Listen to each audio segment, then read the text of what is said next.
Hi everyone, I have had a few questions from students asking about compound interest, and this is one that came in and I thought I'd make a quick video to make sure we all know how to actually compute these kind of problems. So we are going to use compound interest, and we're going to use the compound interest formula to compute the balance in the following account after we have a stated time. Okay, so another thing to notice, this problem is compounded annually. Okay, so we're going to have $10,000. We're going to start with that. We're going to invest it annually at a percentage of 4.1 and for 15 years.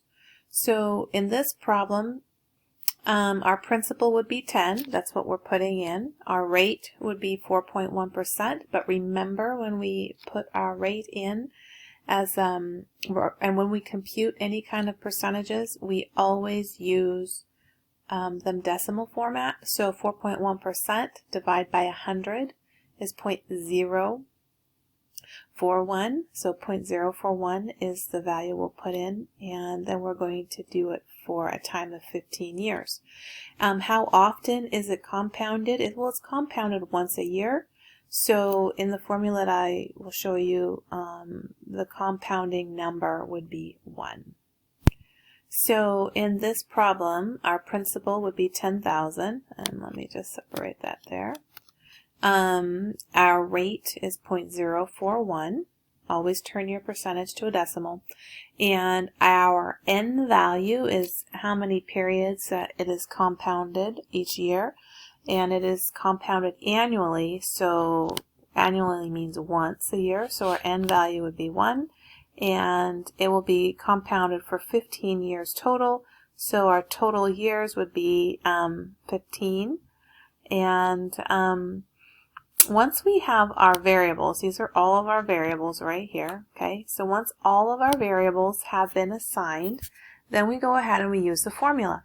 And the formula for compound interest is A is equal to, my compound interest is equal to P onto 1 plus R over N to the NT.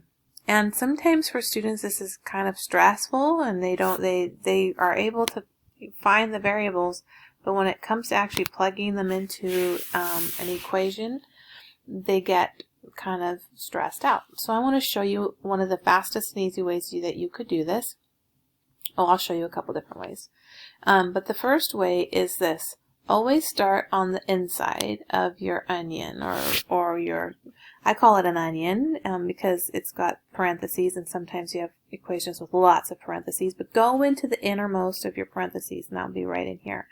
And start with the hardest. So we would start right here, R divided by N, and then we're going to work backwards. We're going to add 1.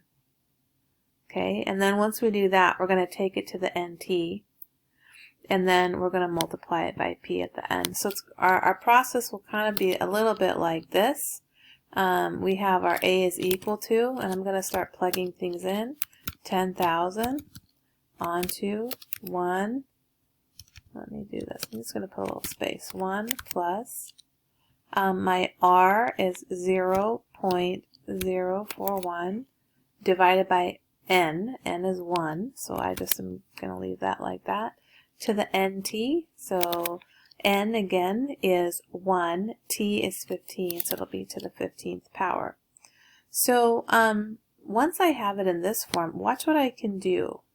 I can actually highlight this. I'm going to hit copy, okay, and then I'm going to go to Google. Okay, so notice here I'm at Google, and I've got a Google calculator. So I'm going to put in my equation here. I'm going to get rid of A, and I'm just going to do this like so. Now this should work unless I've got something typed wrong, but notice I've copied everything, and I'm just going to put equals, and I'm going to hit enter in here. And notice what happens is I'm given an answer just like that. So Google can actually help me. I'm going to check my answer though, just to be on the safe side, and I'm going to do that by starting on the inside. I'm going to take the inside here, then I'm going to go to the 15th power, then I'm going to multiply by 10,000. Okay, so let me get rid of this here. And I've got 1.041. I'm going to take it to the 15th power. Okay, and then I'm going to times this by, and I can do it down here, I'm going to times this by 10,000. And I end up with the same answer.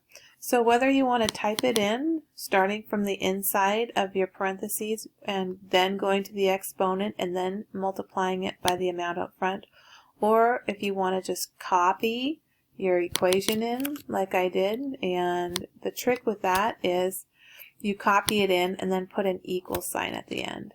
If you copy it in and then put an equal sign at the end, it will compute it for you, and it carries all your decimals for you as well.